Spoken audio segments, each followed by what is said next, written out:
ma responsable a programmé mon évaluation de performance, pendant mon mariage. Les priorités, a-t-elle souri d'un air narquois. J'ai donc fait de ma priorité, l'envoi de ma démission à son patron, pendant sa propre évaluation de performance. Nous avons toutes les deux appris l'importance du timing. Alors voilà, ma responsable a pensé que ce serait amusant de programmer mon entretien annuel, en plein milieu du week-end de mon mariage. Elle a dit que je devais revoir mes priorités. Cool. Alors, j'ai revu mes priorités. J'ai envoyé ma démission à son patron, exactement 30 minutes après le début de sa propre évaluation de performance. Il s'avère que le timing fait vraiment toute la différence. Je m'appelle Julien, j'ai 34 ans, et je suis un homme. J'ai travaillé comme analyste principal des opérations, pour Cascade Financial Solutions. C'est un grand cabinet régional, qui gère des portefeuilles d'investissement, pour des entreprises de taille moyenne. Et qui fait aussi, un peu de conseil sur le côté. J'y suis resté 8 ans. J'ai commencé comme analyste junior, avec un salaire correct. J'ai gravi les échelons, grâce à mes compétences, et en évitant de créer des drames. J'ai commencé en 2015, juste après avoir obtenu mon diplôme en finance. Le marché se remettait de la récession, et la concurrence pour les emplois était rude. Cascade n'était pas mon premier choix, mais ils offraient un salaire de départ décent, et promettaient des opportunités d'évolution, pour ceux qui faisaient leurs preuves. Je me suis dit que j'y ferais 2 ans, pour construire mon CV, puis que je passerais à quelque chose de plus grand. 2 ans se sont transformés en 8. Non pas parce que j'étais coincé. J'ai été approché plusieurs fois au fil des ans, par des concurrents, qui m'offraient de meilleurs contrats. Mais Cascade me semblait stable. Je connaissais les systèmes, je comprenais les clients, et j'avais noué des relations avec des personnes, qui respectaient vraiment la compétence, plutôt que la politique. Ou, du moins, c'est ce que je croyais. Le travail était bien. Un bon salaire, des avantages sociaux corrects, le genre de poste où, si vous êtes organisé et méticuleux, vous pouvez avancer de manière assez confortable. Je m'occupais de la réconciliation de portefeuille, ce qui semble ennuyeux, parce que ça l'est, mais c'est un ennui important. Les entreprises nous confient des millions d'actifs, et quelqu'un doit s'assurer que les chiffres correspondent réellement à la réalité. Ce quelqu'un, c'était moi, et j'étais doué pour ça. La réconciliation de portefeuille n'est pas très glamour, pas de présentation aux clients, pas d'accord tape à accent grave l'œil, pas de visibilité auprès des dirigeants. Juste un travail méticuleux, pour s'assurer que les registres d'investissement correspondent aux relevés des dépositaires. Repérer les écarts, avant qu'ils ne deviennent des problèmes, et maintenir une précision, qui permet aux audits réglementaires de se dérouler sans accroc. Le genre de travail où, si vous le faites parfaitement, personne ne remarque votre existence, sauf quand quelque chose tourne mal. Là, tout le monde vous remarque. J'avais sauvé la réputation de Cascade, au moins 4 fois en 8 ans. L'audit de 2017, où j'ai détecté une erreur systématique, dans les calculs de réinvestissement des dividendes, aurait coûté à l'entreprise 3,2 millions de dollars en amende réglementaire, si elle avait fait l'objet d'un examen. La migration des données clients de 2019, que j'ai personnellement vérifié, parce que notre fournisseur avait bâclé les protocoles de réconciliation, a évité à 847 comptes clients, d'afficher des soldes erronés.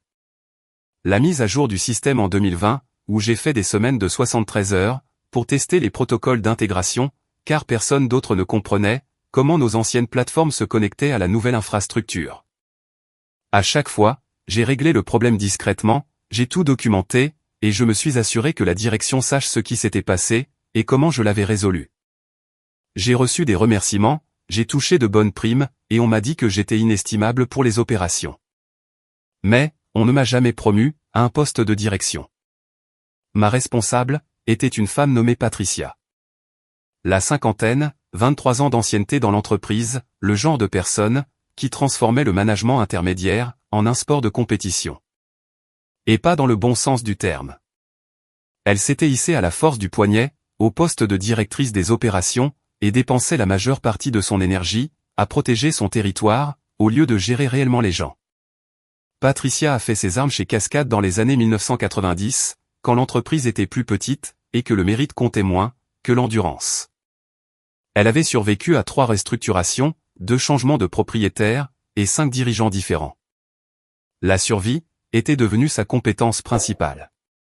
Elle savait où chaque cadavre politique était enterré, entretenait des relations avec les bonnes personnes, et se rendait indispensable, en rendant tout inutilement compliqué. Son style de management était simple. Contrôler l'information, s'attribuer le mérite des succès, et rejeter la faute pour les échecs.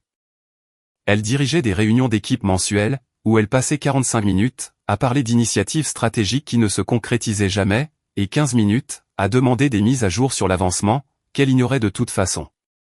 Les entretiens individuels étaient purement théâtraux. Elle vous interrogeait sur votre charge de travail, tout en consultant ses emails, hochait la tête aux moments appropriés, puis continuait à faire exactement ce qu'elle faisait avant. Mais, elle était intelligente à ce sujet. Elle ne franchissait jamais les limites, qui auraient pu impliquer les ressources humaines. Elle ne laissait jamais de traces écrites, qui auraient pu être utilisées contre elle. Elle maintenait juste, cette pression constante, qui faisait que la remettre en question, semblait causer plus de problèmes que cela n'en valait la peine. Patricia et moi, avions une sorte d'accord tacite, pendant les 6 premières années. Je faisais mon travail, je restais en dehors de la politique de bureau, et elle me laissait tranquille. Cela a fonctionné, jusqu'à il y a 2 ans, lorsqu'elle a embauché quelqu'un de nouveau, son neveu, un gars nommé Kyle. Kyle avait 26 ans, venait d'obtenir un MBA d'un programme régional, et n'avait absolument aucune expérience réelle, dans les opérations financières. Patricia l'a fait venir, en tant que coordinateur de projets spéciaux, ce qui, en langage d'entreprise, signifie « je crée un poste », parce que je fais du népotisme. Le processus d'embauche était une blague. L'offre d'emploi a été publiée un vendredi, et retirée le lundi suivant. Kyle a commencé le mercredi. Aucun entretien avec d'autres candidats. Aucune sélection compétitive, juste Patricia, qui a décidé que le département avait besoin d'un coordinateur de projets spéciaux. Et comme par hasard, son neveu était disponible. Le premier jour, elle l'a présenté à l'équipe, comme s'il était une sorte de prodige. Elle a parlé de son MBA, de sa perspective nouvelle, et de son approche innovante, face aux défis opérationnels. Kyle se tenait là, l'air mal à l'aise, mais pas assez mal à l'aise, pour admettre que c'était n'importe quoi. Je lui ai accordé le bénéfice du doute, au début. Peut-être qu'il se montrerait réellement compétent.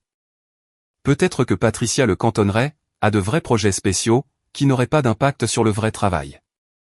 En l'espace de 3 mois, Kyle s'occupait de présentations clients, pour lesquelles j'avais passé des années, à bâtir mon expertise. Au bout de 6 mois, Patricia a commencé à faire passer d'importants projets de réconciliation, par lui en premier. Des projets que j'avais conçus, des processus que j'avais construits de toutes pièces. Le changement a été graduel, mais délibéré. De petites réorientations, pour commencer. Kyle va assister à cette réunion client, pour apprendre comment nous gérons ces relations. Ensuite, c'est devenu, Kyle fera la présentation au client. Tu seras là, pour le support technique. Et finalement, c'était juste, Kyle s'occupe de ça. Tiens-le au courant des détails. Je regardais mon propre travail, être filtré par quelqu'un qui ne le comprenait pas, être remballé avec des mots à la mode, tiré de son programme de MBA, et être présenté à des clients, qui travaillaient avec moi depuis des années. Ils avaient l'air confus pendant les réunions, posaient des questions auxquelles Kyle ne pouvait pas répondre, et j'intervenais, pour clarifier la situation. Ensuite, Patricia remerciait Kyle, pour avoir géré la présentation efficacement. Les autres analystes l'ont remarqué, et ont commencé à faire des commentaires en privé, sur le fait que le neveu de Patricia bénéficiait d'un traitement de faveur. Mais personne ne disait rien officiellement, car Patricia contrôlait les évaluations de performance, l'attribution des projets, et fondamentalement, chaque aspect de l'évolution de carrière, au sein des opérations. Le point de rupture s'est produit en avril dernier, lorsque le directeur financier m'a demandé de diriger une intégration de système pour une acquisition client majeure. Un gros projet, une grande visibilité, le genre de choses qui pouvaient réellement faire avancer une carrière. J'ai passé 2 semaines à élaborer le plan d'intégration, à tester les protocoles sous contrainte et à rédiger la documentation. Patricia m'a convoqué dans son bureau, la veille de ma présentation à l'équipe de direction. Elle a dit que Kyle ferait la présentation à ma place. Elle a dit qu'il avait besoin de visibilité, que j'avais déjà eu plein d'opportunités, et qu'il s'agissait de développer les talents émergents. Kyle a pris ma présentation, a modifié exactement 3 diapositives, l'a présentée mot pour mot, en utilisant mes propres notes, et a été félicité par le directeur financier, pour son approche innovante, face aux défis d'intégration. Je suis resté assis, au fond de cette salle de conférence, regardant mon travail être attribué à quelqu'un d'autre. Patricia a croisé mon regard, une fois pendant la présentation, et a souri. Pas un sourire amical. Un sourire du genre, qu'est-ce que tu vas faire pour m'en empêcher? Après cette réunion, j'ai commencé à tout documenter. Chaque réaffectation de projet, chaque crédit que Kyle a reçu, pour un travail que j'avais fait, chaque fois que Patricia a choisi son neveu, au lieu d'une véritable compétence. J'ai tenu une feuille de calcul détaillée, avec les dates, les témoins, et les résultats des projets. Non pas parce que j'avais l'intention de la poursuivre en justice, mais parce que je savais comment ces situations se terminent, et que je voulais une assurance, pour quand les choses allaient inévitablement empirer. Les choses ont empiré 6 mois plus tard, quand j'ai rencontré quelqu'un. Elle s'appelle Rachel. Elle travaille dans la recherche pharmaceutique, elle est super intelligente, et elle rit à mes blagues ennuyeuses sur la finance. Nous nous sommes rencontrés au barbecue d'un ami, on a tout de suite accroché, on a commencé à sortir ensemble en juin, et en octobre, je savais que c'était la bonne. La personne avec qui on construit une vie. Je l'ai demandé en mariage en décembre, et elle a dit oui. Nous avons fixé la date du mariage au 24 septembre, un samedi, avec une météo parfaite, dans un lieu que nous adorions tous les deux.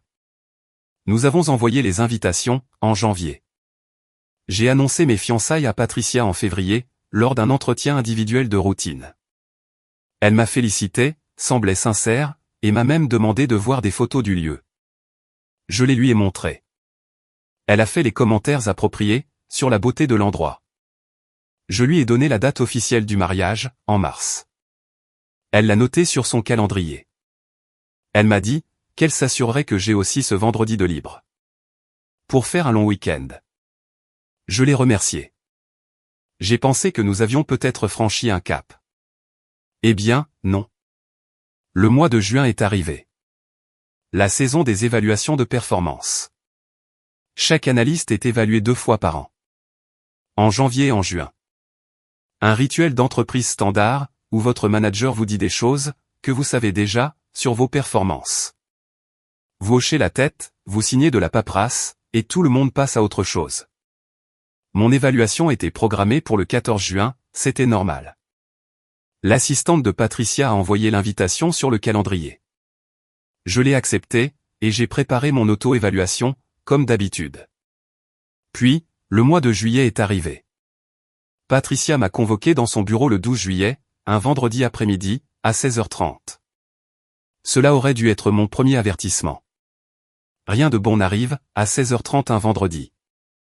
Elle était assise derrière son bureau. Kyle se tenait près de la fenêtre. Cela aurait dû être mon deuxième avertissement. Julian, a-t-elle commencé? Nous devons reprogrammer ton évaluation de performance. D'accord. Quand cela vous arrange-t-il le mieux? Le 24 septembre, à 14h. J'ai cligné des yeux. C'est le jour de mon mariage. Je suis au courant. Elle n'a même pas levé les yeux de son ordinateur. Malheureusement, c'est le seul moment qui convienne, à l'emploi du temps de tout le monde. À l'emploi du temps de tout le monde? Kyle assistera à ton évaluation. Il est préparé pour un poste de direction. Il a besoin d'être exposé, au processus de gestion des performances. Elle m'a enfin regardé. C'est une opportunité de développement pour lui. Mon estomac s'est noué. Patricia, c'est littéralement mon mariage. La cérémonie commence à 15h. Alors tu devras décider, ce qui est le plus important. Elle a souri. Ce même sourire, de l'époque de la présentation. Ton évaluation de performance a un impact sur ta rémunération, tes opportunités d'avancement, et ta position au sein de l'entreprise. À ta place, je réfléchirai attentivement à tes priorités. Kyle s'est balancé d'un pied sur l'autre, près de la fenêtre. Il avait l'air mal à l'aise, mais pas assez mal à l'aise, pour dire quoi que ce soit. J'ai cette date sur le calendrier, depuis des mois. Vous l'avez noté vous-même. Les plans changent. L'entreprise a des besoins. Nous entrons dans la planification du 4e trimestre, et ton évaluation est une donnée essentielle, pour les décisions d'allocation des ressources. Patricia s'est adossée à sa chaise. 14 heures le 24 septembre. Ne sois pas en retard. Je suis resté assis là, pendant peut-être 10 secondes. Mon cerveau passait en revue les différentes options. Résister davantage. Aller voir les RH. Faire appel à un de ses supérieurs. Je vais me débrouiller, ai-je dit. Bien. Je suis ravi que nous nous comprenions. Je suis sorti de son bureau, en sachant exactement de quoi il retournait. Il ne s'agissait pas de conflit d'emploi du temps, ni de planification du 4e trimestre. Il s'agissait de pouvoir, de me montrer qui avait le contrôle, et de me forcer à choisir, entre ma carrière et mon mariage, en sachant que l'un ou l'autre choix, ferait mal. Ce week-end-là, Rachel et moi en avons discuté. Elle était furieuse, elle voulait que j'aille directement au RH, que je dépose une plainte, et que je remonte jusqu'au patron de Patricia. J'ai expliqué comment les choses fonctionnent dans le monde de l'entreprise. Les RH protègent l'entreprise, pas les employés. Patricia avait 23 ans de capital politique. J'avais des documents, mais aucun moyen de pression. Alors, qu'est-ce qu'on fait ? A demandé Rachel. On ne fait rien. Je m'en occupe. Tu t'en occupes comment ? J'ai embrassé son front. Fais-moi confiance. Fais-moi simplement confiance. Au cours des 6 semaines suivantes, j'ai mené la recherche d'emploi, la plus silencieuse de toute ma carrière. J'ai mis à jour mon CV, pendant mes pauses déjeuner.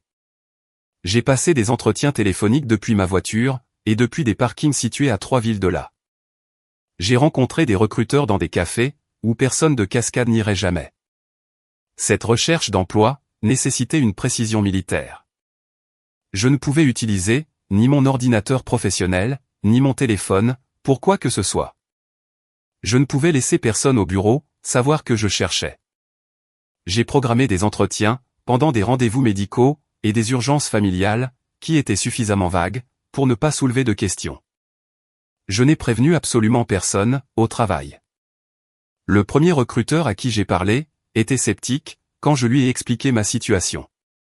Il disait que programmer une évaluation de performance, pendant le mariage de quelqu'un, ressemblait à un scénario de mauvaise série télé.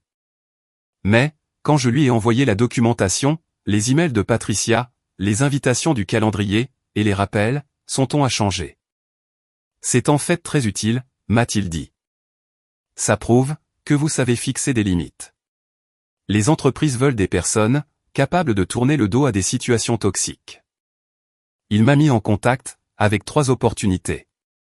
2 étaient des mouvements latéraux, des rôles similaires, pour un salaire similaire. La 3e était chez Meridian Capital, un cabinet plus important, plus prestigieux, avec une véritable trajectoire de croissance. Le recruteur de Meridian voulait que je passe 3 entretiens. Un entretien téléphonique avec les RH, un entretien technique avec le responsable du recrutement, et 2 analystes principaux, puis un entretien final avec le vice-président du département, qui avait fait ses devoirs, et m'a posé des questions spécifiques, sur les projets que j'avais gérés. J'ai trouvé 2 solides opportunités, à la mi-août. L'une était avec Meridian Capital, une entreprise plus grande, un meilleur salaire, et de vraies perspectives de croissance. L'autre, était un poste d'analyste principal, dans une société d'investissement concurrente. Les 2 me voulaient. Meridian offrait 98 000 $, de meilleurs avantages sociaux, et une équipe plus grande, avec des voies d'avancement plus claires.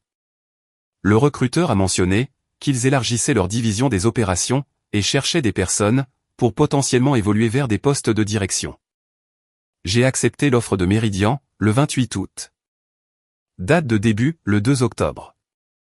Cela me laissait une semaine, après le mariage, pour régler mes affaires personnelles, avant de plonger dans mon nouveau rôle. Mais, je ne l'ai pas dit à Patricia. Je ne l'ai dit à personne, chez Cascade Financial. Le 24 septembre, s'annonçait intéressant. La semaine précédant le mariage, Patricia a envoyé 3 emails de rappel, concernant mon évaluation de performance. Chacun étant plus incisif que le précédent.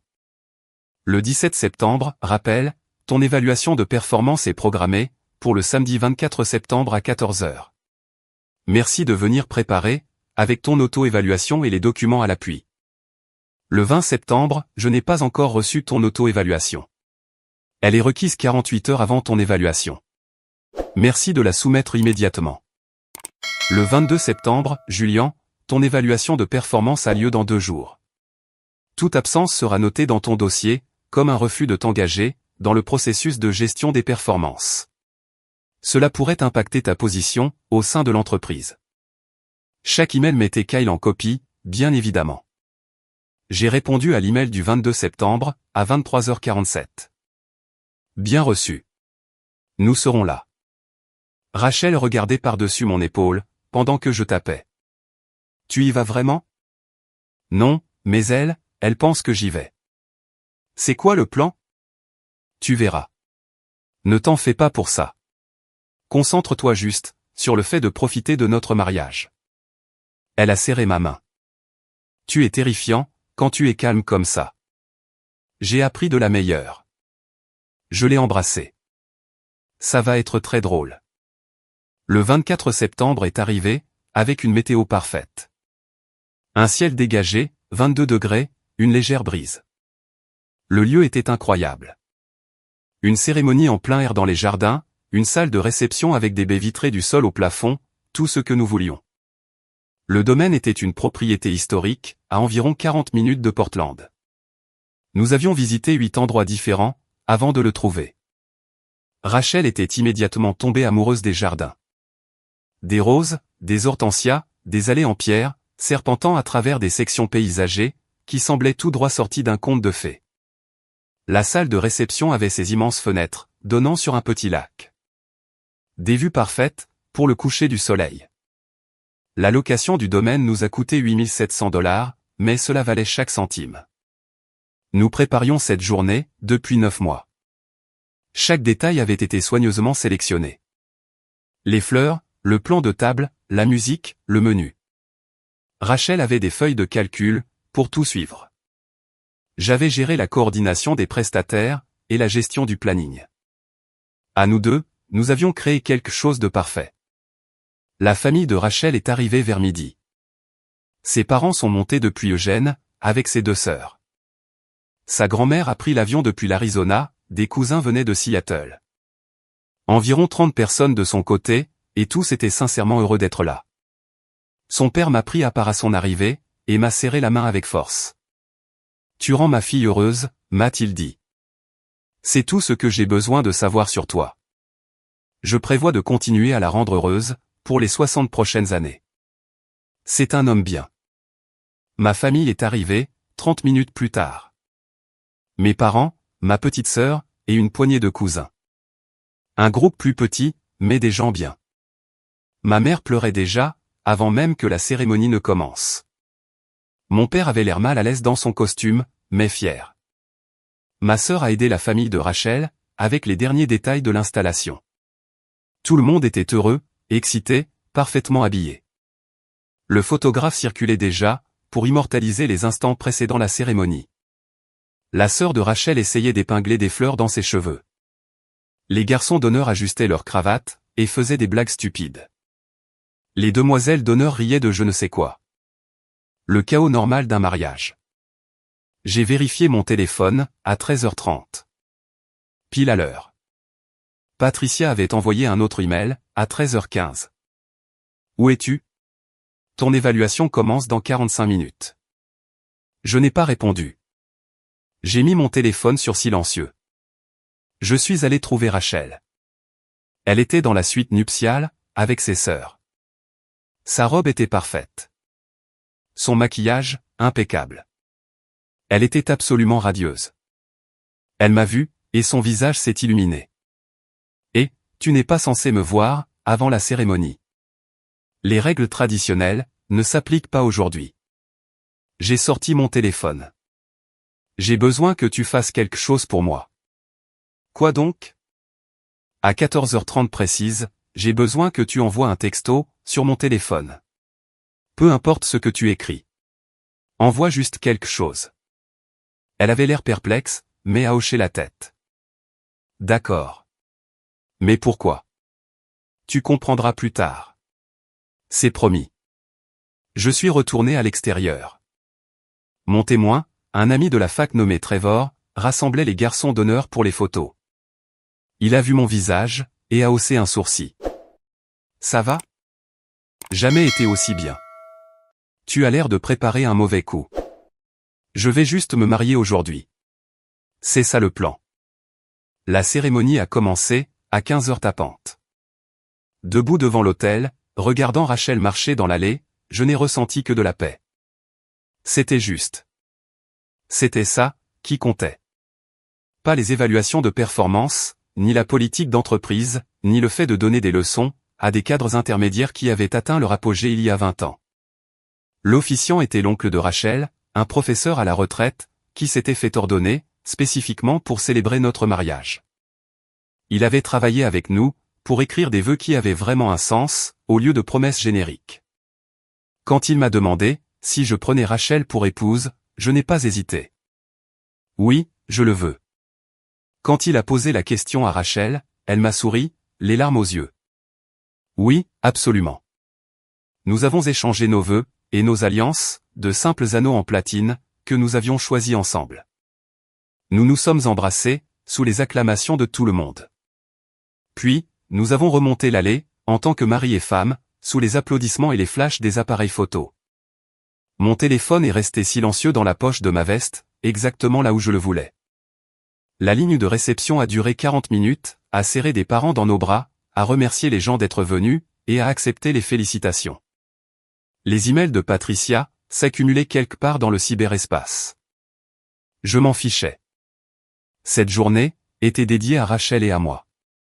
Tout le reste pouvait attendre. La réception a commencé à 17h.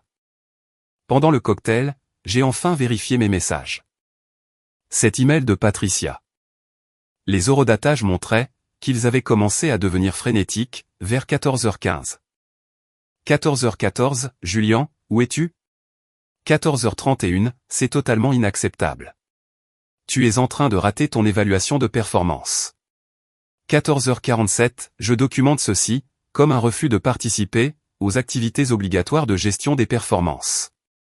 15h04, ton comportement d'aujourd'hui démontre exactement le genre de problème d'attitude que nous allions aborder lors de ton évaluation. 15h22, tu as fait une grave erreur de jugement. 15h45, nous discuterons de mesures disciplinaires, lundi. 16h18, cela aura des conséquences. Chaque email mettait en copie Kyle, ainsi que le patron de Patricia, David Chen. Attendez, je ne peux pas utiliser ce nom. Disons, David Foster. Son patron, David Foster. Parfait. J'ai transféré ces 7 emails vers mon compte personnel. Ensuite, j'ai ouvert ma messagerie professionnelle, et j'ai commencé à taper.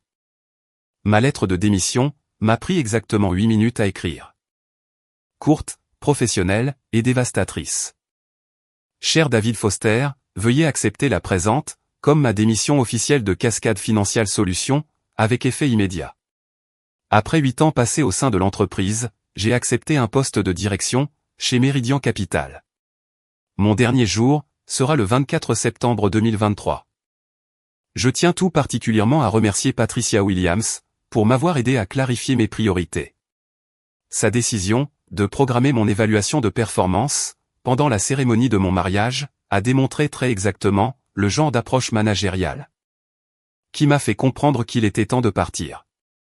Je suis à votre disposition, pour discuter de la transition, à votre convenance. Bien que ce ne soit peut-être pas, pendant des événements personnels importants. Cordialement, Julian Reeves. J'ai mis en pièce jointe, ma feuille de calcul documentée. Chaque projet que Patricia avait réaffecté à Kyle. Chaque fois, où mon travail avait été attribué à son neveu, chaque email prouvant ce schéma répétitif.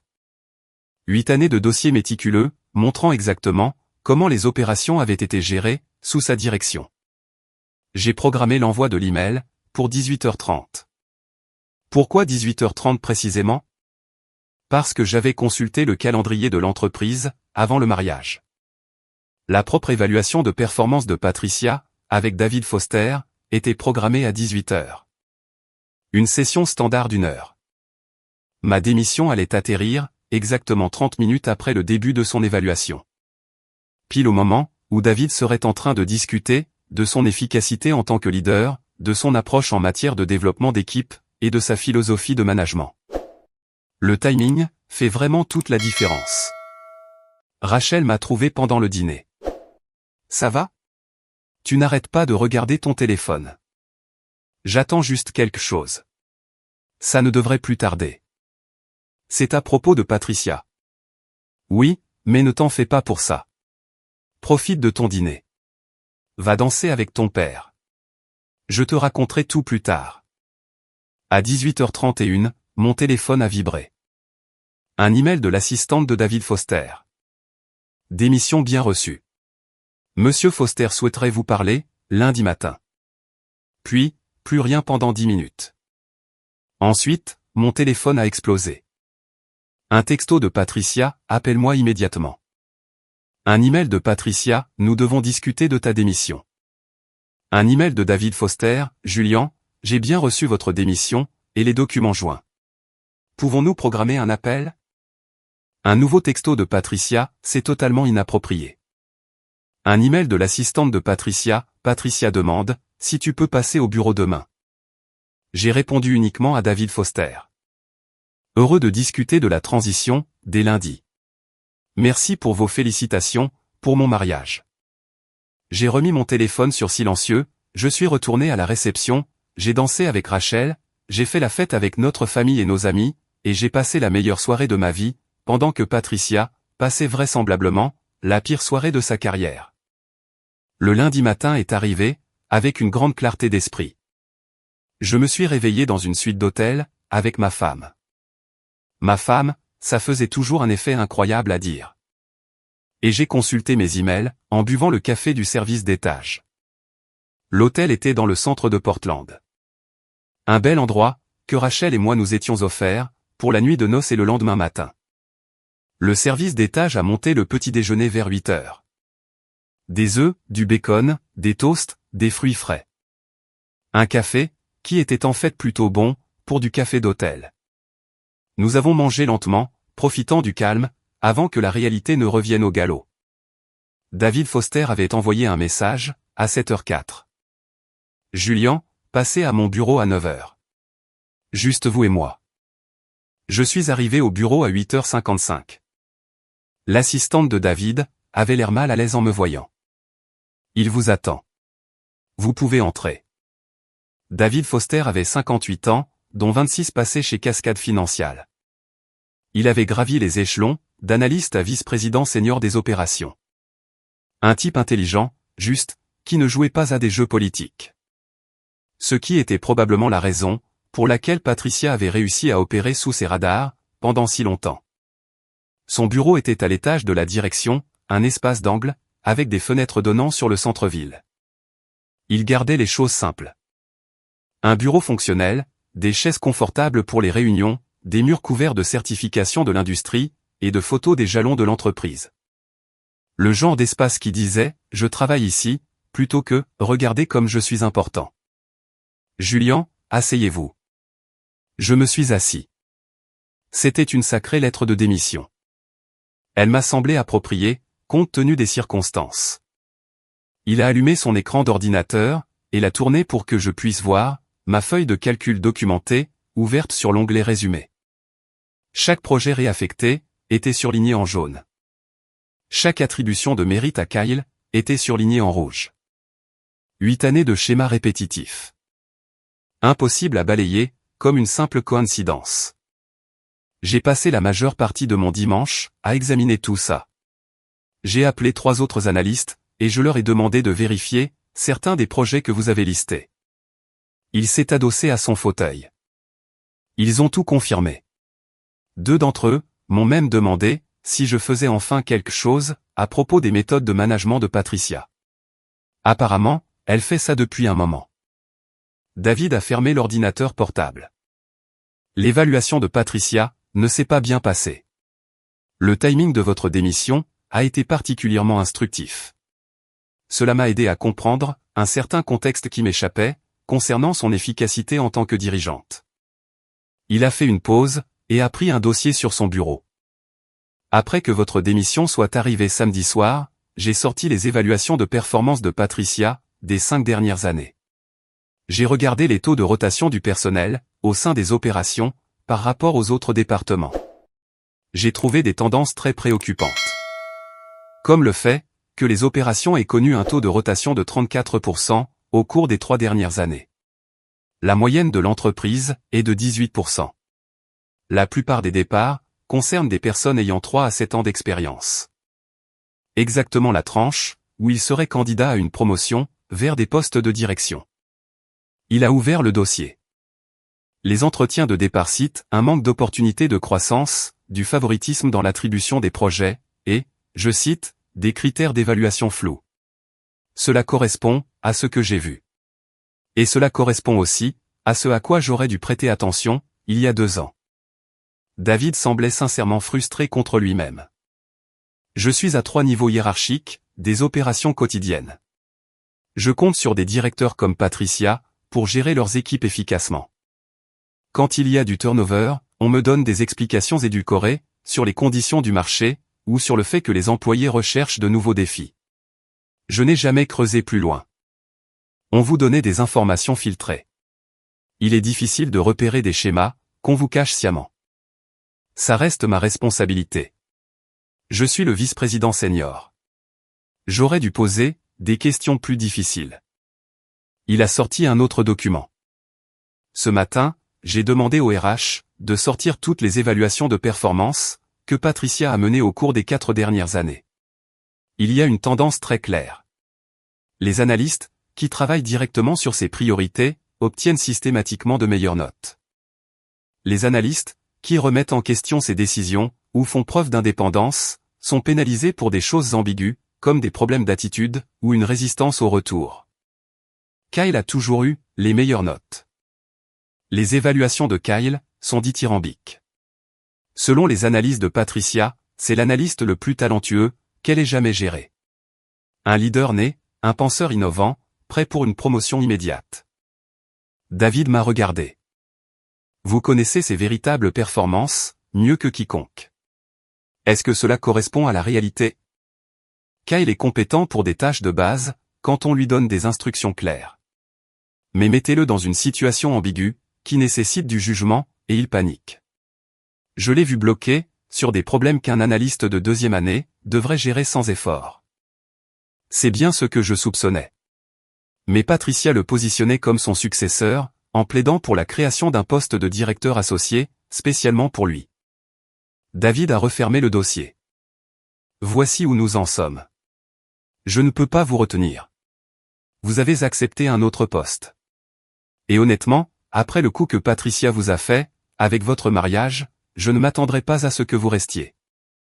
Mais, j'ai besoin de comprendre toute l'ampleur de ce qui s'est passé dans les opérations. La feuille de calcul montre la majeure partie du problème. Elle montre les réaffectations de projets et l'attribution des mérites. Ce qu'elle ne montre pas, c'est l'impact sur le moral de l'équipe, sur les relations avec les clients, et sur l'efficacité opérationnelle.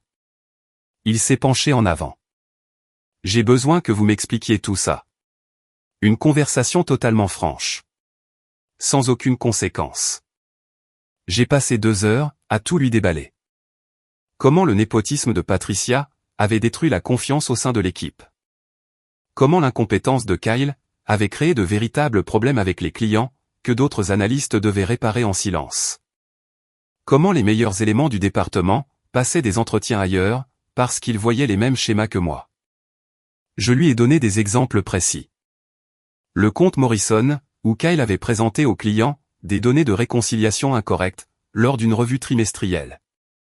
Je m'en étais aperçu, 20 minutes avant la réunion, je l'avais pris à part, et je lui avais expliqué les corrections à apporter. Il m'avait remercié en privé, puis avait présenté les données corrigées, comme s'il les avait préparées lui-même. Le portefeuille Steeman, où Kyle avait mal calculé les distributions de dividendes, créant des erreurs de déclaration fiscale, qui m'ont pris 3 semaines à démêler. Patricia avait salué son approche proactive sur ce compte, pendant que je passais mes nuits à corriger ces erreurs. L'audit interne, où Kyle avait préparé une documentation techniquement exacte, mais à laquelle il manquait le contexte crucial, de la façon dont nos processus de réconciliation fonctionnaient réellement. J'avais passé un week-end entier à tout réécrire avant l'arrivée des auditeurs. Patricia avait remercié Kyle pour son excellente préparation. David prenait des notes tout le long, posait des questions pour clarifier, et demandait des exemples précis, avec des dates et des témoins. Quand nous avons eu terminé, il avait suffisamment de détails, pour justifier tout ce qui devait arriver par la suite. Merci pour votre franchise, a-t-il finalement déclaré. J'aurais dû voir ça plus tôt. Vous étiez à 3 niveaux hiérarchiques, des opérations quotidiennes. Il est difficile de voir ce que les gens cachent activement. C'est quand même ma responsabilité. Il s'est levé, et m'a tendu la main. Je suis désolé, que nous vous perdions. Vous méritiez mieux que ça. Je lui ai serré la main. J'apprécie, merci. Encore une chose. Votre documentation est incroyablement minutieuse, professionnelle, et c'est le genre de choses qui démontre un véritable esprit analytique. Il a souri légèrement. Meridian a de la chance de vous avoir. Merci. Si jamais vous souhaitez revenir, sous une direction différente, ma porte est ouverte. J'ai hoché la tête. Je garderai ça à l'esprit. En sortant du bureau de David, je suis tombé sur Kyle. Il avait l'air dans un état pitoyable. Des cernes noires sous les yeux, le costume froissé, la cravate de travers. Julian, est-ce qu'on peut parler? Il n'y a pas grand-chose à dire. Je sais que tu pars. Je voulais juste te dire.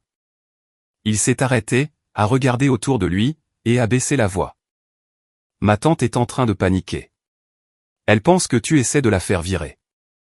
Je n'essaie rien du tout. J'ai juste documenté ce qui s'est passé.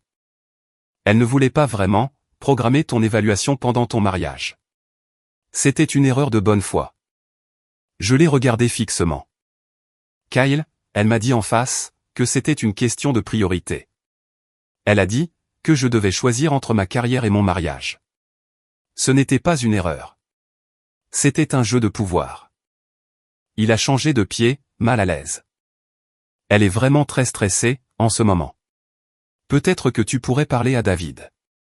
Lui expliquer que c'était juste un malentendu. Non. Allez, mec. C'est la famille. Elle m'a donné cette opportunité. Elle t'a donné des opportunités que tu ne méritais pas, en les prenant à des gens qui les avaient méritées. Ce n'est pas du soutien familial. C'est de la corruption. Je suis passé devant lui. Bonne chance, pour la suite. Il m'a interpellé, dans mon dos. Ce n'est pas terminé. Je n'ai pas répondu. Honnêtement, je me fichais éperdument, que ce soit terminé ou non. J'en aurais fini avec Cascade Financial, dans 6 jours, peu importe ce que Patricia ou Kyle pensaient. Le reste de mon lundi a été consacré à la procédure classique de départ. J'ai rendu mon ordinateur portable, mon badge, ma carte de parking. J'ai remis mes mots de passe, et mes codes d'accès, et j'ai rédigé des notes de transition, pour la personne qui reprendrait mes portefeuilles. Le mardi, Patricia n'est pas venue travailler. Son assistante a dit qu'elle était en arrêt maladie.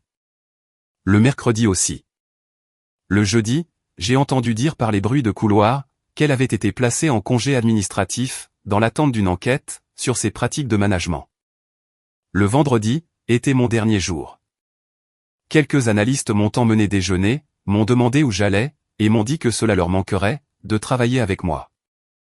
L'une d'entre elles, une femme nommée Jennifer, m'a pris à part avant de rentrer. Je donne ma démission, la semaine prochaine. J'ai trouvé un poste dans une autre entreprise. Meilleur salaire, meilleure direction. Elle m'a regardé sérieusement. Merci d'avoir enfin documenté ce que nous vivons tous ici. La moitié du département avait peur de parler, parce que Patricia a tellement de capital politique. Avait? Ai-je corrigé? Au passé? Oui, avait. Elle a souri. Profite bien de Meridian. J'en ai entendu beaucoup de bien. Mon dernier email chez Cascade Financial Solutions a été envoyé à 16h47, le 29 septembre. Un message d'adieu classique à l'équipe, remerciant les gens pour ces 8 années de collaboration. Souhaitant plein de succès à tout le monde. Je me suis déconnecté, j'ai marché jusqu'à ma voiture, et j'ai conduit jusque chez moi, pour retrouver ma femme. Rachel m'avait préparé à dîner, quand je suis rentré. Rien de bien compliqué, juste des pâtes et une salade, mais c'était parfait, après une semaine aussi bizarre. Comment ça s'est passé? A-t-elle demandé. C'est fini. Totalement fini. Une sortie propre. Patricia est mise à pied. Il y a une enquête sur ses pratiques de management. Je ne sais pas ce qui va se passer à long terme, mais elle passe définitivement un très mauvais mois. Rachel a souri. Tant mieux. Elle l'a bien cherché. Nous avons dîné. Nous avons parlé de nos projets de lune de miel. Nous avions repoussé le voyage, après mes débuts dans mon nouveau travail. Nous voulions partir, quand je pourrais réellement me détendre. Nous avons opté, pour 2 semaines au Portugal. Les vols, les hôtels, l'itinéraire. Des trucs normaux, de jeunes mariés. Plus tard dans la nuit, allongée dans le lit, Rachel a posé la question que j'attendais. Pourquoi n'es-tu pas allé voir les RH plus tôt? Pourquoi attendre le mariage pour démissionner? Parce que les RH auraient protégé Patricia. Elle a 2 décennies d'ancienneté, des relations politiques et une connaissance de l'entreprise. Je suis un analyste principal, avec quelques documents. Qui penses-tu qu'ils auraient soutenu? Mais après quelle est programmée ton évaluation pendant le mariage? Après ça, j'avais un moyen de pression. Elle a montré à tout le monde exactement qui elle était. Elle a rendu impossible, pour la direction, d'ignorer la situation. Si j'avais démissionné plus tôt, ils auraient pu faire passer ça, pour de l'amertume. Démissionner, après qu'elle ait essayé de me forcer à choisir, entre mon mariage et ma carrière, c'est indéfendable. Rachel a réfléchi à ça. Tu fais un peu peur, quand tu réfléchis aux choses. J'ai appris à être patient. Le monde de l'entreprise récompense la stratégie sur le long terme. Et le timing. Envoyer ta démission pendant son évaluation. J'ai souri. C'était juste un retour de manivelle, pour le sourire qu'elle m'a fait, quand Kyle s'est approprié le mérite de mon projet d'intégration. Je voulais qu'elle comprenne que le timing, c'est important. Les priorités, c'est important. Et parfois, la personne que vous sous-estimez est celle qui vous détruit. Rachel m'a embrassé. Rappelle-moi de ne jamais m'attirer tes foudres. Tu ne le feras pas. Tu es dans mes petits papiers, pour toujours. Le 2 octobre est arrivé avec un calme surprenant. J'ai commencé chez Meridian Capital. J'ai eu droit à la session d'orientation standard, pour les nouveaux employés. J'ai rencontré ma nouvelle équipe. Tous très professionnels, compétents, pas de népotisme évident, ni de guerre politique. Juste des gens, qui faisaient du bon travail ensemble. Mon nouveau manager, était un type nommé Frank. La quarantaine à peine, 12 ans chez Meridian. Un style de communication directe. Lors de notre premier entretien individuel, il a exposé les attentes très clairement. Voici comment je manage. Je te dis ce qu'il faut faire. Tu me dis, si tu as besoin de ressources, ou de soutien. Nous travaillons ensemble, pour résoudre les problèmes. Pas de surprise, pas de politique, pas de petits jeux. Ça te va? Ça me va parfaitement. Bien. J'ai lu ton dossier venant de chez Cascade. Une documentation impressionnante, une forte approche analytique. Nous sommes ravis de t'avoir parmi nous. Au cours du mois suivant, j'ai pris mes marques dans ce nouveau rôle. Le travail était similaire à celui de Cascade, mais mieux organisé, avec des priorités plus claires, des prises de décision plus rationnelles, et une direction compétente, qui valorisait véritablement l'expertise. Pendant ce temps, de retour chez Cascade Financial, les choses tombaient en morceaux. J'ai appris par Jennifer, qui avait quitté Cascade 2 semaines après moi, que l'enquête sur Patricia s'était élargie. Les RH avaient interrogé 23 employés, actuels et anciens. Cet analyste s'était manifesté, avec des histoires similaires, concernant l'attribution des mérites, les réaffectations de projets, et le favoritisme lié au népotisme. Kyle avait été discrètement transféré, dans un autre département. Plus de projets spéciaux, plus de présentations clients, juste un travail d'analyste standard, sous la responsabilité de quelqu'un, qui n'était pas sa tante. À la mi-novembre, Patricia a démissionné. La version officielle, était qu'elle poursuivait d'autres opportunités. La vraie histoire, selon Jennifer, c'est que David Foster lui avait donné le choix.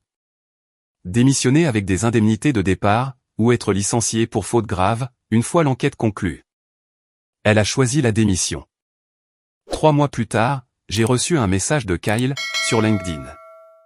Objet, excuse.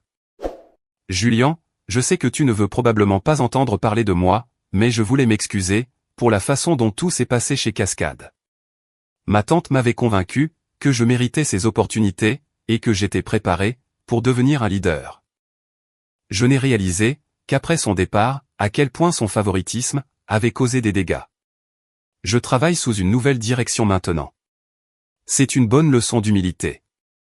J'apprends à quoi ressemble, une véritable compétence, par rapport au fait de s'attribuer le mérite, du travail des autres.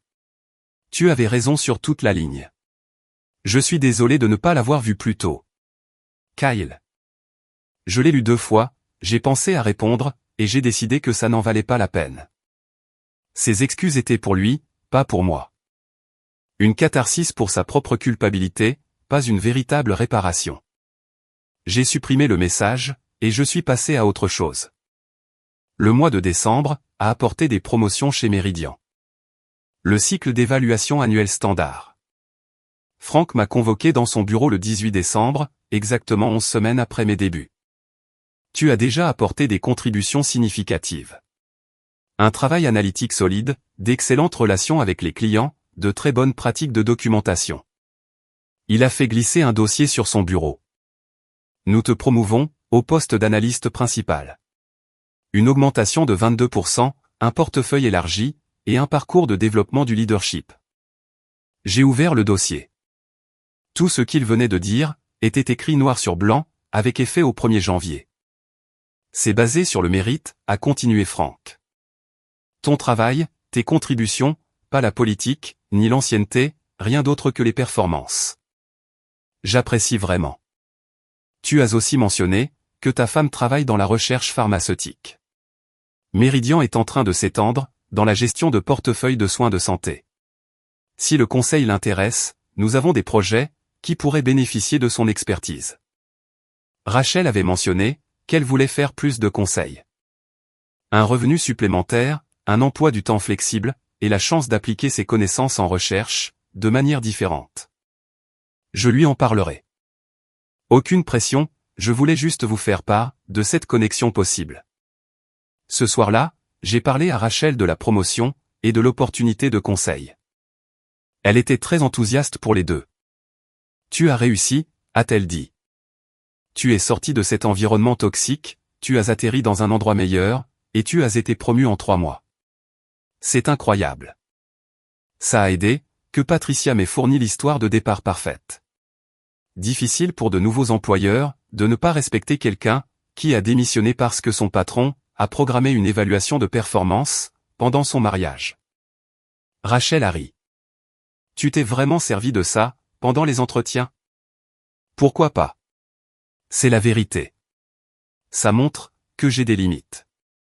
Ça montre, que je ne tolère pas le manque de respect, peu importe les implications sur ma carrière. Les employeurs aiment ça. Tu es vraiment quelqu'un de spécial. Je suis le quelqu'un de spécial, avec qui tu es marié. Quelle chance j'ai. 6 mois après avoir quitté Cascade Financial, je suis tombé sur David Foster, lors d'une conférence de l'industrie. Il était là, pour représenter la nouvelle structure opérationnelle de Cascade.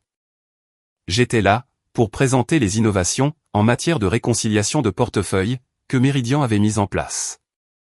Nous avons pris un café, pendant une pause. Vous vous en sortez bien, a observé David. J'ai entendu parler de votre promotion. Félicitations. Merci. Comment va Cascade? Mieux. Nous avons complètement restructuré les opérations. Un nouveau directeur, de nouveaux processus, et un avancement qui est réellement basé sur le mérite. Il a bu une gorgée de son café. Votre documentation a aidé à tout justifier. Plusieurs autres analystes se sont manifestés après votre départ. L'enquête a révélé des problèmes systémiques qui s'accumulaient depuis des années. Je suis heureux que ça ait pu aider. Patricia travaille pour une plus petite entreprise maintenant. Dans une autre ville, d'après ce que j'ai entendu. Elle a du mal à s'adapter à un environnement où le népotisme ne passe pas. Quel dommage. David a souri légèrement. Kyle est toujours avec nous. Dans un autre département, comme vous l'avez probablement entendu. Il s'en sort plutôt bien, maintenant qu'il est soumis à de vraies exigences. Il s'avère qu'il n'est pas incompétent. Il n'avait juste jamais été mis au défi de développer de réelles compétences. C'est une bonne chose. Je suppose que oui. Le département est globalement plus sain. Le moral est en hausse. La rétention du personnel est bien meilleure. Nous embauchons les gens sur la base du mérite. Il a fait une pause. Vous avez contribué à rendre cela possible. Que vous en ayez eu l'intention ou non. J'ai simplement documenté ce que j'ai vu. Vous avez fait plus que ça. Vous avez fixé une limite. Vous avez montré aux gens qu'il est possible de s'opposer à un management toxique, sans pour autant détruire sa carrière. David m'a tendu la main. Merci. Sincèrement. Nous nous sommes serrés la main, et nos chemins se sont séparés. Je n'ai plus beaucoup pensé à Patricia, ni à Kyle, ni à Cascade Financial, après ça. Si vous avez apprécié cette vidéo, n'hésitez pas à cliquer sur le bouton d'abonnement. Cela aide vraiment la chaîne, et cela nous permet de vous proposer des histoires, toujours plus nombreuses et de meilleure qualité. Merci.